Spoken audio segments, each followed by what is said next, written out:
Hey guys, welcome. Oscar, you make me blush, brother. What's up? What's up, guys? For some reason, I don't know. The little chat window, it's been mucking up. I was gonna go in and fix it, but honestly, I'm just gonna start streaming. I can read chat. Chat just won't be on the screen, so it doesn't really matter too much. But yeah, I'm back. We're back with some Nrl Supercoach, and I'm excited to get into the round 6 preview. Basically, it's we've been going well. Honestly, we've been going well. If you didn't see my round 5 review, which we unfortunately couldn't stream because YouTube was being a pain in the ass, and it just kept loading the web page. I couldn't get in and stream. But if you didn't see, we scored a very nice 1180. I think it was 1180, something around there. I'll switch over in a second here. Yeah, 1182. I'll switch over straight away. Honestly, we'll go over here. So yes, 1182. Top 5%. We've it was a good week. I think, I don't know. It's sort of again it came down to captaincy. If you got the right captain, you had a good week. If you didn't, then you had a bad week, which I don't like. I'll keep banging on this drum that I do not like the way the captaincy works in Supercoach, but if you get fortunate and you keep selecting the correct captain, then you're laughing, basically. But yeah, 1182. We've gone up.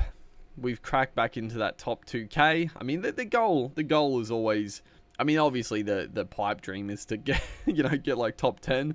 Be the overall winner, but. Always the goal is sort of top 1,000. That's always a very nice finishing position. But yeah, we had a very good week, so to speak. The only real letdowns were the fullbacks. The fullbacks were not good. Pappenhausen, Tedesco. A lot of people potentially getting rid of Tedesco for Blake Taff. Now, don't get me wrong. It's definitely tempting.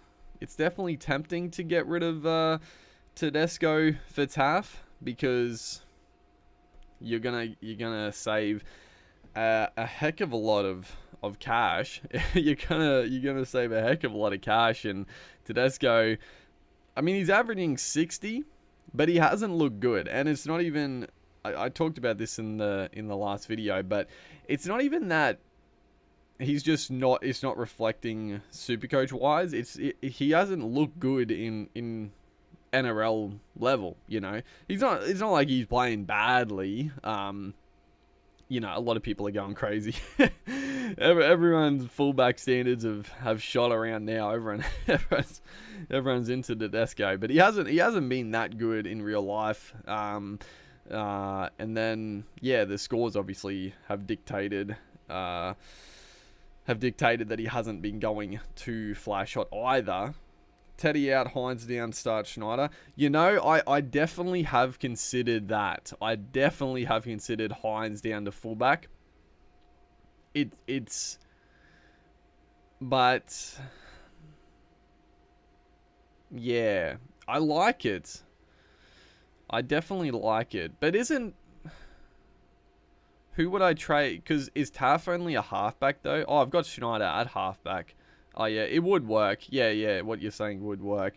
But I mean, yeah, I do like that a lot. But I'm also I don't know. I just feel like Tedesco, you just got to hold strong for a little bit longer. Same with Katoni Staggs for feeder. I told you guys to keep Staggs. If you're watching the last live stream, I know a lot of people had Katoni Staggs. And a lot of people obviously were getting rid of him, and I don't blame people for doing it, but I just felt like he's gonna go big. And if you've ridden him out for so long with these mediocre scores, you gotta hold Katoni at that point. And obviously, he looked absolutely damaging. Honestly, there's not a player in the comp. I get asked a lot, like, oh, who's your favorite player and stuff, and I'm always like, I don't know who's my favorite player. It's tough, but honestly, no one gets me more hyped than watching Katoni Staggs. He's so good to watch, man. So it was good to see. Unfortunately, the Bronx couldn't get the win, which was very annoying for me. But it was good to see Katoni just absolutely dominate poor old Momorowski. Just absolutely give him a bath. But yeah, Tedesco, he stinks. He may stink, but he's just a player, and like they've got such a good run. And I mean, I know they were versus the Bronx last week. They scored plenty of points, and he still only got 28. They're versing the Warriors. I think they have like the Bulldogs and the Drag. Like they have a very good run. Have a very good run coming up. Like a few players do, and I just feel like. I just feel like he's going to turn it around. And maybe this is the week. This will be the last week I watch him. You know, Taff will go up in price after this game. But, he might come out and bang out a big score. They are versing the Bulldogs. But I do have confidence that Teddy will score more than Taff this week. And, we'll see. I feel like waiting another week, just giving Teddy one more, seeing, and also giving Taff another little eye tester. He is goal kicking, which is nice, but now they don't have Latrell. They don't have Adam Reynolds. Cody Walker has looked very ordinary. I'm just a little concerned at where the points are coming from for the Bunnies. If it's not Damien Cook and Cam Murray just playing off the back and getting through the middle, I don't know. It's a little bit hard to see where all the points come from for the Bunnies, but I can see the trade. Jerome Hughes, best to watch. He's a very good player, very underrated. He probably still is the most underrated player in the comp. Like he does get a lot of raps now, but he still doesn't get talked up as much as he should. Like when people are talking about like the best halves in the comp, it feels like Jerome Hughes just doesn't really rate a mention besides Cleary and Cherry Evans because he doesn't play Origin. But in my mind, it's probably a little much to say he's better than Cleary, but I'd have him on par with Cleary, 100%. So my trades at the moment, I've just gone with Nenai down to Brodie Jones. Now I'm not that keen on Brodie Jones, but at 275k, he's going to have that starting back row spot for, another 4 weeks or so. Like, I wasn't that big on trading him in, but he is going to make some good cash. I think it was probably time for Nenai to go. Like, I wouldn't be surprised if he comes out and bangs out a big score this week. He is that type of player. He can definitely go big. But he probably peaked in price. He was like 450. He might, if he gets a couple of attacking stats the next couple of weeks, he could push it up to, closer to 500 potentially. But that's definitely his cap. And there were just too many low scores in his run. So honestly, cashing Nenai out for Jones, I definitely wanted. My initial thing was Jones in, and then I was also going to. I was going to shift Tamalolo into prop, swing Thompson down, and trade him in for Olakau'atu, which is very nice. But a little bit of future planning, I feel like, is I want to get Isaiah Papali'i. Now, obviously, Payne Haas and Papali'i are your two sort of. They're the guys you want to bring in the front row. Or second row for that matter for Papali'i. And if I go Thompson to Olakau'atu, like it's a nice trade. It's a very nice trade, and Olakau'atu is definitely going to go up in price. you know, he just got a big score last week. He's looking pretty darn good. He's still pretty cheap, but if I do that, I'm going to have like no cash in the bank, and I'm probably going to struggle to get in someone like a Papali'i in the near future. So I'm thinking getting in Cooler, but I don't know who to trade. So Tago and Taylor May are obviously certainties for the center spot as it is. Kurt, man, he's on the chopping block. I feel like he's sort of peaked in price. He's 473k. He's done me well. You know, he's been a little disappointing a couple of games with injury and just not being fully fit, which has been a little bit, you know, it's been frustrating because I feel like he's on the cusp of being like a keeper in the center wing. But at 473, I could trade him down to Cooler, get so much money, and honestly, the upside is there. And that's the other factor. I was probably looking at getting rid of Penasini, but now Penasini is shifted out to the left wing, which I'm a little surprised. Honestly, I'll be definitely keeping an eye on this one. I wouldn't be shocked if it's a late change, because I don't know. Penasini doesn't really look like a winger to me. I'm a little surprised, like I keep saying. But yeah, Penasini on the wing, which is nice. Like, he gets a winger, especially a big winger. It's, you know, it's sort of favorable, honestly, because you probably get more carries, you know, kick returns, and also just getting out of your end like is sort of the winger's job, especially a big boy like Penasini. He's going to get in and do some work. Obviously less tackles, but then also you're sort of on the back end of some plays. And the Eels, that left-hand attack is definitely their go-to. So Penasini, the fact he's shifted out, I'm sort of leaning towards keeping him now for a bit more upside. Billy Smith, I definitely could trade out as well.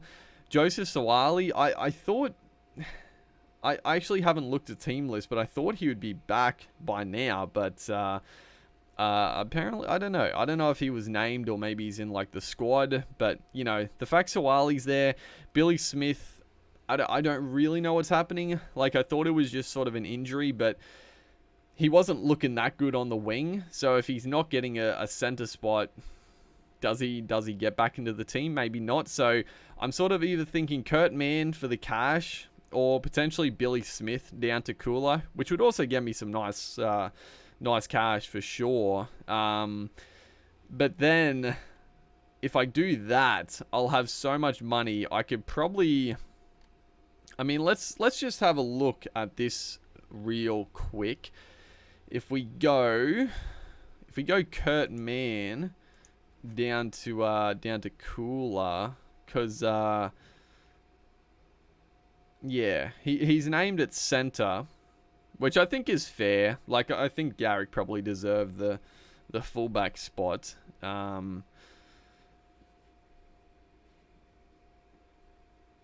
So if we go Cooler, it sort of depends. Like, I don't really want to play. Like, I sort of want Sawali to get named so I can play those four guys. But I wouldn't be opposed to starting with Cooler, honestly. They sort of had a little blurb here, like the Supercoach guys.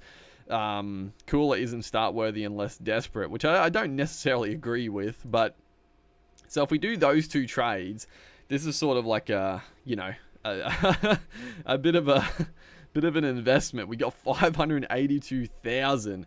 Now, honestly, I could use a trade boost. I think, could I do this straight off the cusp? Yeah, I could. I could do the trade boost and get Papali'i straight in, which, oh, I do like that. I do like it, because Papali'i is just becoming, he's becoming a must-have. Like, he's not going to play Origin. He just bangs out points. He just keeps doing it.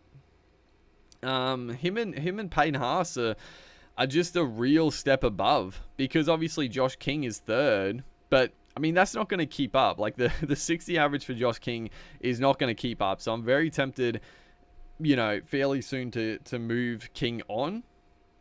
But yeah, I could use a trade boost. Oh, it's tempting. It's so tempting. It looks good. It looks good doing it like that. It really bulks up the forwards. The only issue, like I wanted... It's sort of the one annoying thing though, because I wanted to put Tamalolo into the front row. But honestly, it doesn't... I guess it doesn't matter too much, because if I've got Jai Arrow and Papali'i and Josh King and Max King, like that's 4 pretty solid front row options. Honestly, do I just do this? Just use the trades? I still have 100. Like I'll do this for now. It looks, it's nice. Like it's very nice on paper. Obviously, shift get rid of the shield. I don't care about the damn shield. But that's rather nice. You know, I've still got plenty of depth in the forwards, even with Brodie Jones coming in. I mean, Nanai was banging out 30s anyway. When is Jesse Colquhoun playing? I have no idea who that is. We got good depth in the back row. The front row is pretty damn good now. The only guy I want to get in, obviously, is Payne Haas, but he's out this week regardless with suspension, so that works out, you know, fairly nicely for me. The halves, I'm pretty happy with. Hines and Schneider, very good. Dylan Brown, you know, he's killing it. Ilias, you know, he's going okay, honestly. I definitely want to upgrade him at some point, but who to? I mean, I was thinking Cody Walker fairly soon, but honestly, Walker has just been in such bad form. The back line is a little bit... It's not the best. It's not the best, that's for sure. And then the fullbacks, they are very good, but they've been a little bit poor lately. Well, Tedesco, Pappenhausen has been killing it, but yeah, that's I mean, that's what I'm thinking. Also, I don't know. I like that a lot, but I also liked what I originally did, where I swung Tamalolo up to prop. Leo Thompson traded out for Olakau'atu, and Brodie Jones in for Nanai, which is also really good. And I guess I could use my trade boost to get rid of Kurt Mann for Cooler, and then that would still give me a bunch of cash. Let's have a look at that. Let's have a look at that quickly. We'll have a look at that very quickly. See what that'll look like if I do it this other way, because I would like Olakau'atu, honestly. Harley, what's going on, man? Good to see you come out. Trade him. Swap Tamalolo up there. Then we bring in... So yeah, Olakau'atu, like he's primed to start increasing a lot. You know, and he's been pretty consistent. Like he's that upside guy like Kikau, but honestly, he's just got a bit more... He's got a much better base than Kikau, so I like Olakau'atu.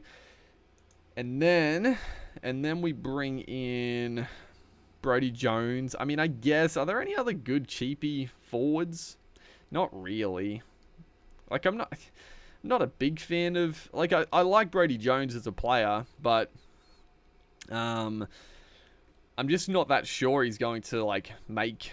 Like, he'll make some good money, but I feel like he's a guy you're going to have to get rid of pretty soon. So, not a trap, but, you know what it is. And then if we go Kurt Mann to Cooler,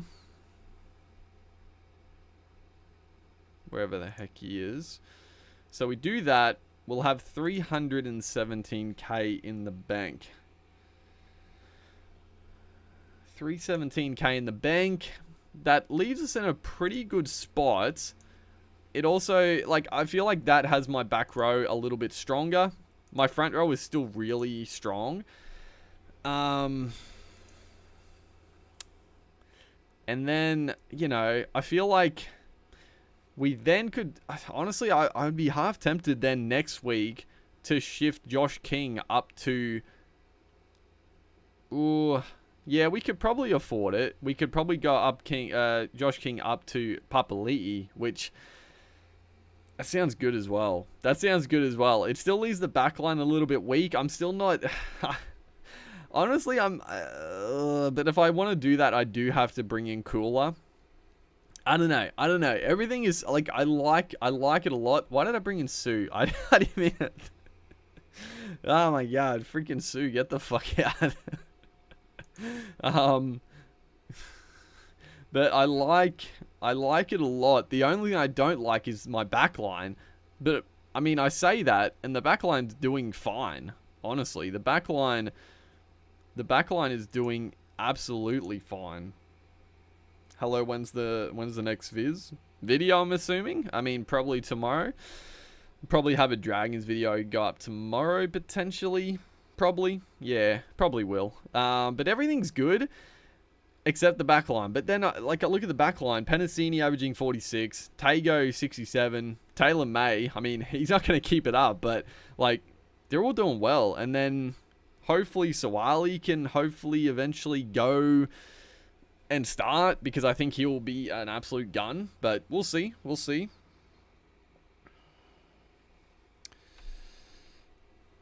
Probably go Tuolangi to Cooler and Wilton to Cotter this week. Yeah, I like that. I mean, personally, I would keep Tuolangi. Like, I know I know you look at the stats and you're like, oh, he's only averaging 36.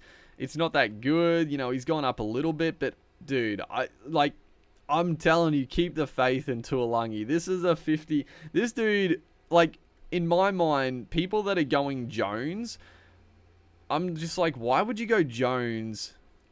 One, if you already have Tuolangi, or if you don't have Tuolangi, you should go Tuolangi over Jones. Tuolangi is a far better player, and he's gonna score more points. He's gonna score more points, and he's only 5k up. So everyone is sort of going crazy about Brodie Jones, because how many teams have him now? Maybe not as many as I think. Not that many. Only 3% of teams as of now, but I feel like that'll definitely increase as gets closer to lockout. But Tuolangi, you just got to keep the faith. Like, if he can just stay on the field. I know the Tigers are rubbish, but that's sort of like, they're so bad that they sort of have to rely on guys like Tuolangi and Leilua to provide any sort of attack, and they use them a lot, but he just keeps getting concussed. He keeps getting injured. So, I mean, I could get bitten by keep playing him, but I just feel like if he just cannot get injured for a game, he's going to average 50. He's going to average 50 plus. But, you know, we'll see what it is.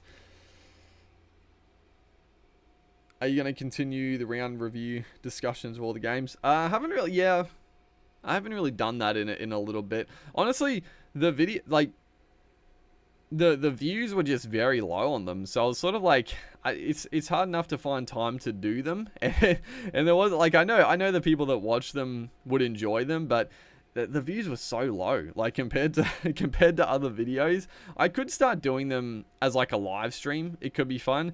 If I get the time, I would just do it as like a live stream, like my Supercoach stuff now. It would be easier to do, and that'd probably be a better way to do it. So that's probably the way forward if I can find the time to do it.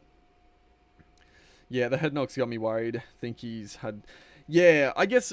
Well, yeah, I guess in saying that as well, though, last week, it wasn't really a head knock. Like, he was holding his head, but it was more his shoulder. Like, you could tell that's the thing that's got me worried. Like, 2 weeks ago, he hurt his shoulder in the first half. He didn't come back on. And then last week, even before he copped that big shot from Hemlin Ueli, he was holding his shoulder. Like, he just didn't look fully fit. And then after that knock, he was holding it a bit more. So, I don't know. I'm going to keep the faith. Like, he's still only 280k, so I'm not really keen to get rid of him yet. And there's no real need to, for me anyway. If you're trying to bring in, you know, yeah, if you're bringing in like a Cotter or a Cooler or someone that's going to go up in price, I do like that. Cotter, yeah, Cotter, Man, I'm so mad because I I wanted Cotter from the start of the year. He was in my preseason teams all the way through, and then of course he was injured. He was injured the first couple of games, so obviously you're not going to start him. And then he keeps getting named on the bench, but he's playing big minutes. I want him in, but I don't know. At the moment, the fact he's not starting, or is he starting? Is he starting? He might be starting, which I do like, but yeah, I don't know. I don't know with Cotter. He just worries me. He just worries me because he's so good, but he does suffer a lot of injuries, and Todd Payton just, I don't know. He stuffs us around a lot with the minutes of his forwards. The other guy I'm very keen on is Cameron McInnes, who has also been starting to get a lot more minutes. I wouldn't be going McInnes until he gets that starting role, but surely they move Finucane up to prop soon and McInnes starts at lock. When that happens, I don't know what I don't know. I'll probably look at getting rid of Starling for McInnes, because then I'll have Grant and McInnes as my dummy halves, which are really nice. I could look at getting him in the back row as well, which would be good. Maybe forward to Alungi when he sort of peaks. But yeah, McInnes is definitely on the watch list as well.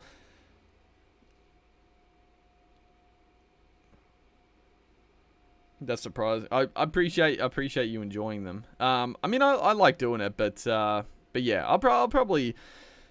Yeah, I'll look to doing them as more of a live stream type thing, because it's easier, like it's quicker to do as well, rather than, there's not much like editing that goes into them as it is, but it still takes time to record it and then render it and all that garbage. It's the stuff I hate about YouTube. all the little shit that goes into it. I always get frustrated with. As you look at. If I go with this, I don't know. I do like this. But I also like getting Papali'i in this week. It's a tricky one.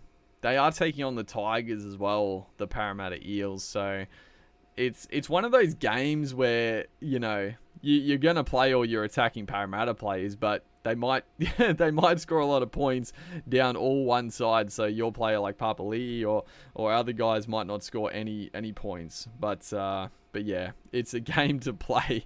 It's a game to play your Eels players, that's for sure.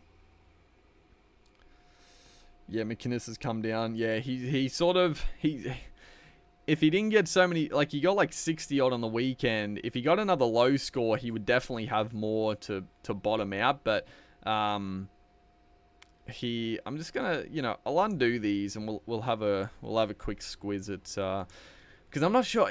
I either do this with Olakau'atu coming in, or potentially we just go with Papali'i. I mean, Papali'i is definitely gonna be better for the long term than Olakau'atu, but maybe not by that much. And for an extra 200k, I do like Olakau'atu, and then we can get Papali'i next week. So, decisions. But at the end of the day, it's sort of always, it comes down to basically the same decision. It's just a week now or later. But if we look at, where is him? McInnes, yeah.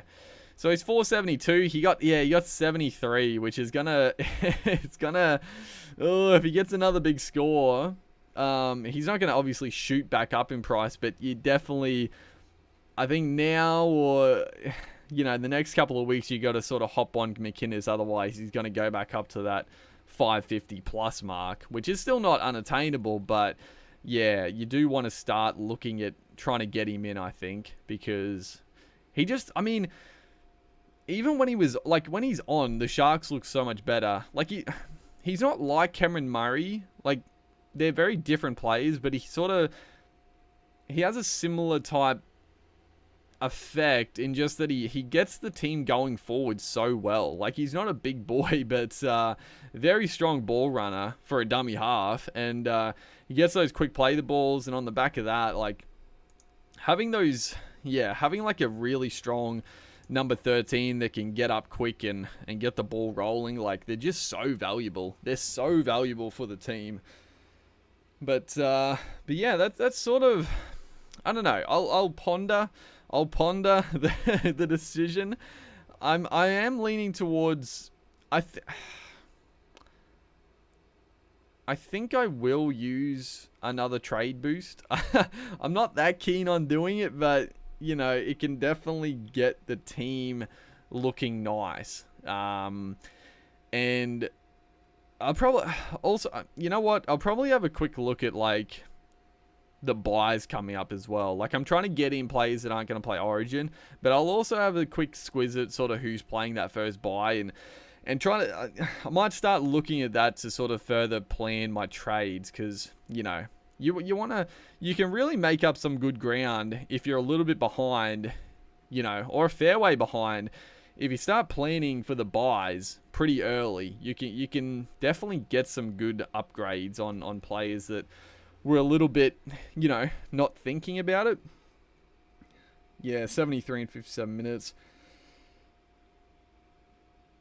Yeah, that's true. That's true. Wilton did go off fairly early, so, because I think, what did they do? It looked like he shifted the back row to start with, but I don't even know. But he definitely, he played more minutes. So I think, I definitely wouldn't go McInnes this week, but give him another week or two. I'm just like, surely they start him. Like, they have to start him. They look better with him out there. And as much as Finucane is a good player, like, I'll never, you know, very good player, he's not a lock in my mind. Like, obviously he's played the bulk of his career at lock, but I think there's better options than Finucane nowadays. Like, it worked really well at the Storm, because the Storm didn't really need a ball playing lock. Like, they had so many players that could do the job. But at the Sharks, I just feel like Finucane, he's better served in the front row. He's not a ball player, so I would rather, as a Sharks fan, which I'm not, but if I was, I'd rather McInnes at lock and Finucane at prop. But you know, prop and lock, I mean, they are very similar positions, honestly. They're very similar positions, in all honesty. It's just a matter of what time they get them in the set of six and how wide they stand. But that can switch. But yeah, that's sort of what I'm thinking. Yeah, I mean, if people have questions, I'll answer them. But not, you know, it's a bit later. The stream is a little bit later than what I usually would do, so not as many people as usual, which is cool. Just going through the round 6 sort of preview here, and if there are any questions, which I don't know how long the delay is, but send them in. I'll answer a few for a few minutes, and we'll have a chat. But that's pretty much my team. I sort of have two decisions to make, basically. I'm also the one dude, I can't remember what his name is, like Severinge or something like that. He was up me last week about trading Randall rather than Starling, and I mean, bro. Randall played 80 minutes and got like 40 points, bombed a try. Starling against the Storm banged out 58. Like, where's the points and where's the money coming from? Not Randall, that's for damn sure.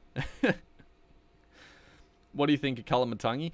I mean, I like Kalamatangi as well. Like, very similar. Like, they're also similar. Like, Kalamatangi, Olakwatu, and Kikau, very similar type players. Obviously, they've got just a lot of upside.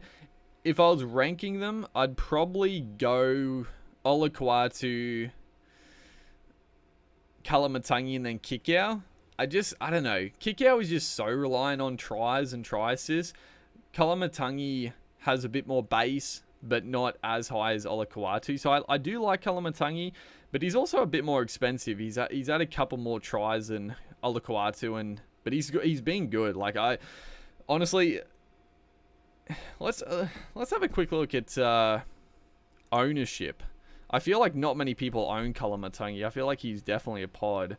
Yeah, he scored 98. Did he get 2 tries or just the one? But yeah, 2.8%, whereas Olakwatu 5%. So he's also, yeah, he is quite a bit more expensive.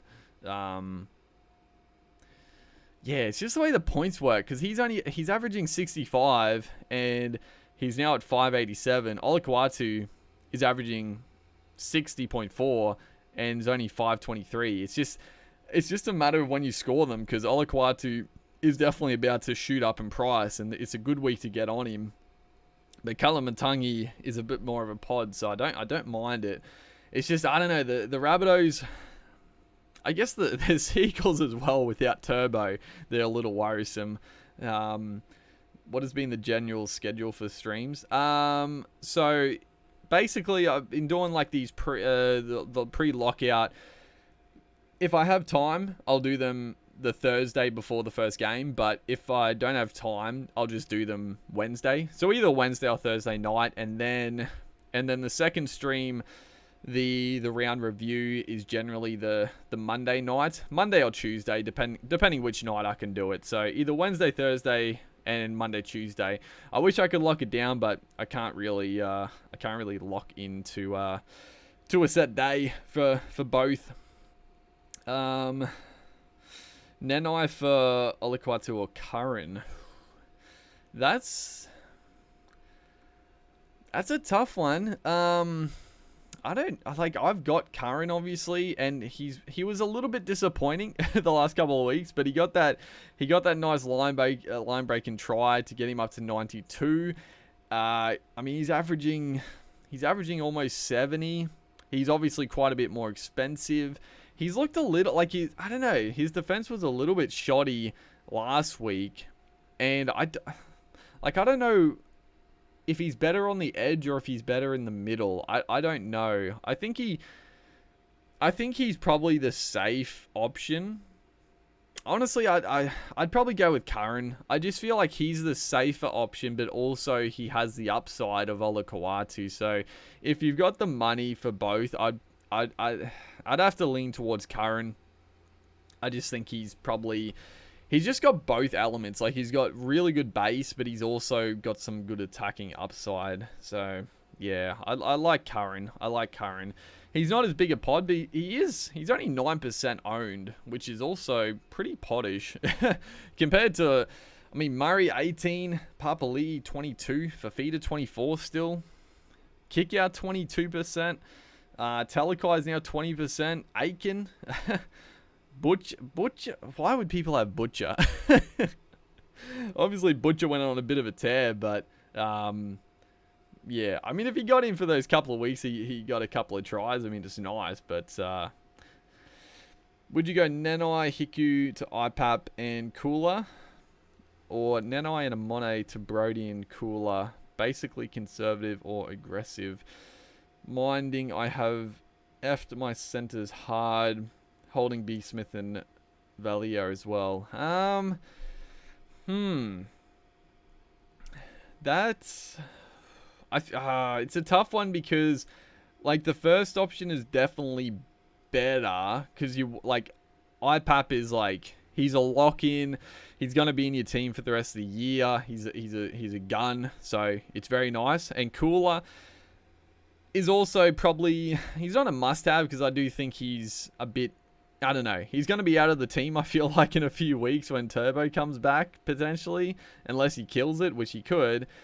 But the other option, Amone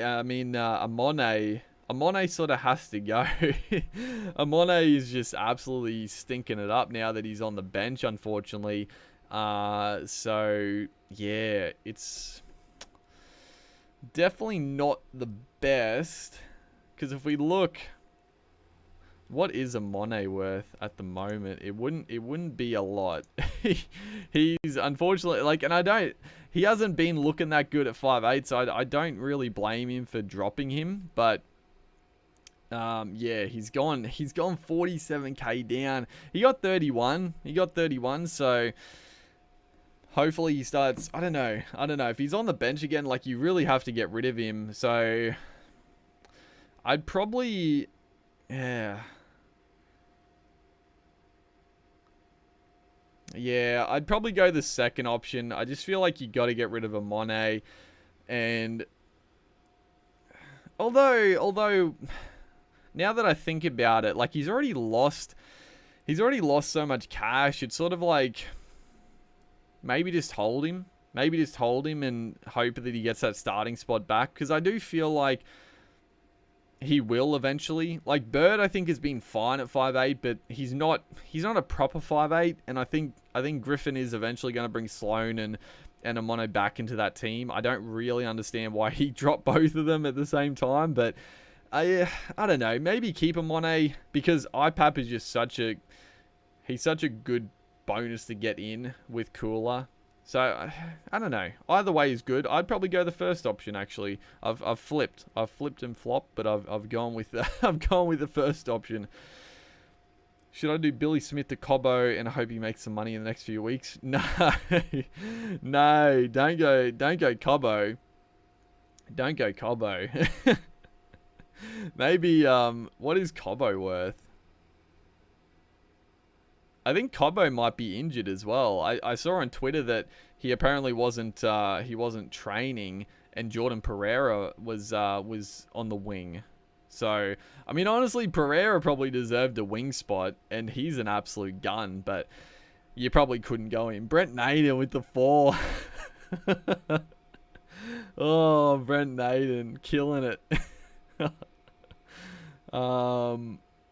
Selwyn, he got 49. He's at 284, so he lost some cash, but he's starting to turn it around. But nah, I definitely wouldn't do that trade. I don't know. I mean, I could definitely see trading Billy Smith, because does he come back into the team? I don't know. The Roosters have not been good, but I wasn't really keen on Billy Smith on the wing. If he's not starting in center, I don't think Smith comes back in. But I think there's better options to trade to rather than Cobbo. Thoughts on Randall to Cook, Nanai to Jones, and Firma to Lolo. I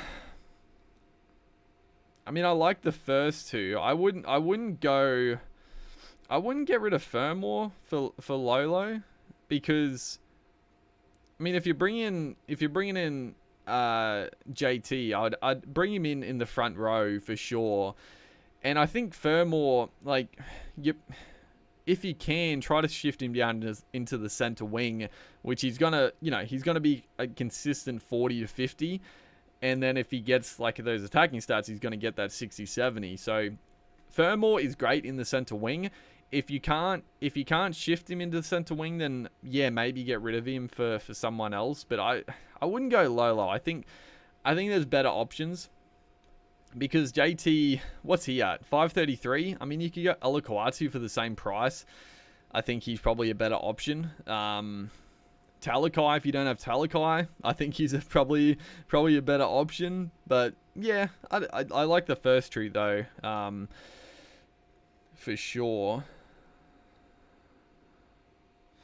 Josh plays cricket. What's going on, dude? But yeah, that'll probably wrap the stream up. We'll call it a little bit early. A fairly short stream, but always good fun. Always good fun coming out here and chatting. I'll like I said, I'll ponder what I'm gonna do with the team. It's a tough decision. It's a tough decision to make what I'm gonna do, but yeah, appreciate you guys coming out. Always a good time. And yeah, hopefully we all do well this week in Supercoach. Hopefully we all score well. Everyone does well. We get the right captaincy. Actually, let's have a look at who should be captain, because I'm leaning towards, there's a couple of good options. I mean, if you had Moses, I think Moses is a really good captain against the Tigers. Obviously, Tedesco is a good captain. I mean, Pappenhausen against the Sharks. I know the Sharks have been good, but I think Pappenhausen is a really good captain option. Coming back off a terrible 39, I think he could kill it. Penrith, if you have Cleary, obviously a very good captaincy option against Brisbane. So yeah, I don't know. I'm probably leaning towards Pappenhausen. It's a tough one because if you go Pappenhausen, you can't go Hines, or you can't go Tedesco. So it's a tricky week actually. It's a tricky week for captaincy. and I know most people, like a lot of people, would have just gone with like a Payne Haas, like banging at 80 points, really safe, but he's not playing this week. Probably the only, like maybe Harry Grant as well, but the problem with Grant is that if the Storm are killing it, he gets a spell like 10-15 minutes early, so I'm a little worried about going with Grant, but he's probably the really safe option, but I don't know. I'm probably leaning towards Pappenhausen. Or maybe Tedesco. I don't know. Oh, man, I hate the captaincy. I hate the captaincy, dude. Oh, Vice Captain May. Yeah, that's good, actually. I was looking at who I'm going to Vice Captain, but yeah, I think May is like the absolute certainty there. He could go. I can't see him scoring 2 more tries, though, right? He's got like 7 tries in 3 weeks. It's been ridiculous. But yeah, I do like that. The vice captaincy May. A couple of you guys have Moses. That's it's definitely a nice little bonus. I've definitely looked at getting potentially Moses in instead of like a Cleary. Honestly, I don't know. You know, Moses isn't going to play. He's not going to play Origin,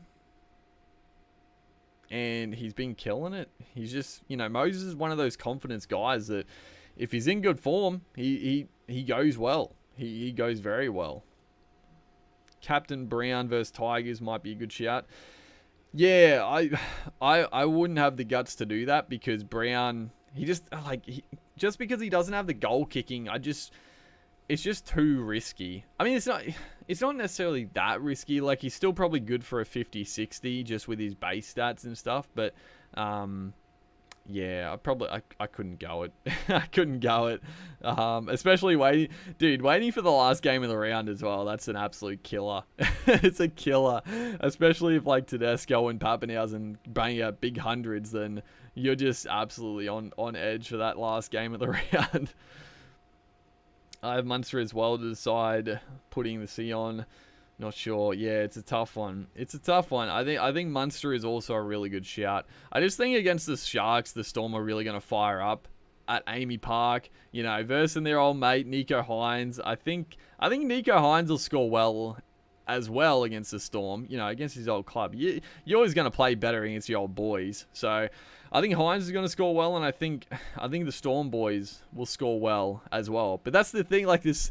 There's Hughes, Grant, Munster, and Pappenhausen, and it's happened every week that one and maybe 2 of them don't do so well. The other 2 kill it, and the other 2 don't do so well. So it's a bit of a fucking luck of the draw which one you've got and which one goes well that week. So yeah, but yeah, that'll wrap it up. Appreciate you guys coming out, and yeah, I'll videos will come out sort of regularly, and then next stream will be next Monday or Tuesday depending, but yeah, appreciate you guys coming out. I'll see you in the next one.